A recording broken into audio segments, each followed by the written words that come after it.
Assalamualaikum warahmatullahi wabarakatuh. Salam sehat, salam sejahtera, tetap semangat.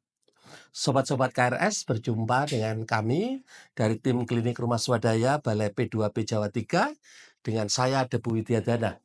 Pada kesempatan ini kita ingin membahas tentang legalitas apa saja yang diperlukan di dalam membangun sebuah rumah. Dalam membangun rumah ada beberapa izin yang perlu kita perhatikan atau legalitas untuk memastikan bahwa proses pembangunan rumah kita sesuai dengan perizinan dan legalitas yang berlaku di daerah tersebut. Pertama tentunya adalah hak kepemilikan lahan atau ada hubungan hukum antara si pemohon dengan lahan yang dimaksud. Bisa hak kepemilikan, hak guna bangunan, sewa, hibah, dan lain sebagainya. Nah, setelah itu kita dapat, maka kita mengajukan yang namanya KKPR atau KKRA. Ketentuan Rancangan Kota. Di dalam KKRK ini atau KKPR berisi aturan-aturan, misalnya berapa sepadan bangunan, koefisien bangunan gedung tersebut, berapa maksimal tinggi lantai, berapa ruang terbuka hijau, dan lain sebagainya. Dari KKPR atau KKRK inilah menjadi acuan kita untuk merencanakan bangunan. Sehingga apa yang kita rencanakan untuk mengajukan perizinan selanjutnya dalam hal tersebut adalah persetujuan bangunan gedung tidak bertentangan dengan aturan-aturan di wilayah kota tersebut. Setelah persetujuan bangunan gedung, prosesnya berjalan, jadi kita mendapat sertifikat bangunan gedung, maka selanjutnya kita lakukan pembangunannya. Setelah pembangunan selesai, maka untuk menyatakan bangunan itu layak fungsi, kita mengajukan lagi yang namanya sertifikat layak fungsi.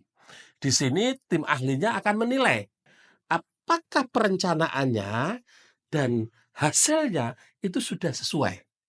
Di dalam mengajukan PBG tentu ada beberapa hal yang harus ditemui atau dipenuhi. Misalnya dari koefisien tadi, kemudian penulangan, struktur, dan lain sebagainya. Di dalam SLF, menilai rencana tersebut dalam pelaksanaannya terpenuhi atau tidak.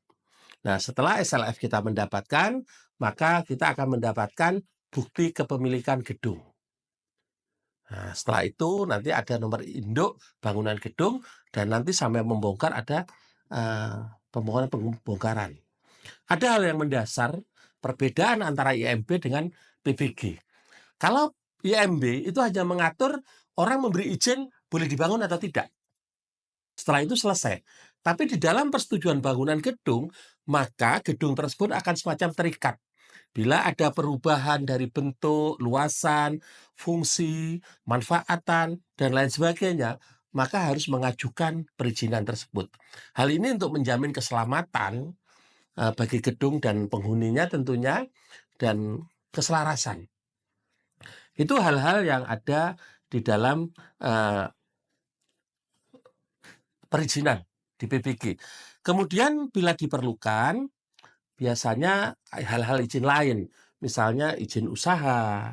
Nah, ini juga perlu diperhatikan. Misalnya rumah tersebut untuk apotek, untuk semacam ya ruko dan kelontong, atau hal-hal lainnya. Ini ada izin-izin lain yang harus diajukan. Kemudian apalagi izin lainnya? Nah, kalau di Jogja itu ada daerah-daerah tertentu, misalnya lingkungan keraton, fasadnya itu harus mendapat persetujuan dari Dinas Pendidikan dan Kebudayaan.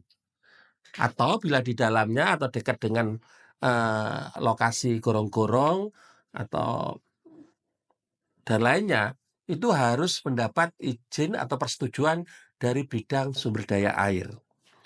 Sobat perumahan, sobat KRS, dengan memenuhi izin dan legalitas yang diperlukan, ini memastikan bahwa pembangunan rumah kita berjalan sesuai hukum dan peraturan yang berlaku.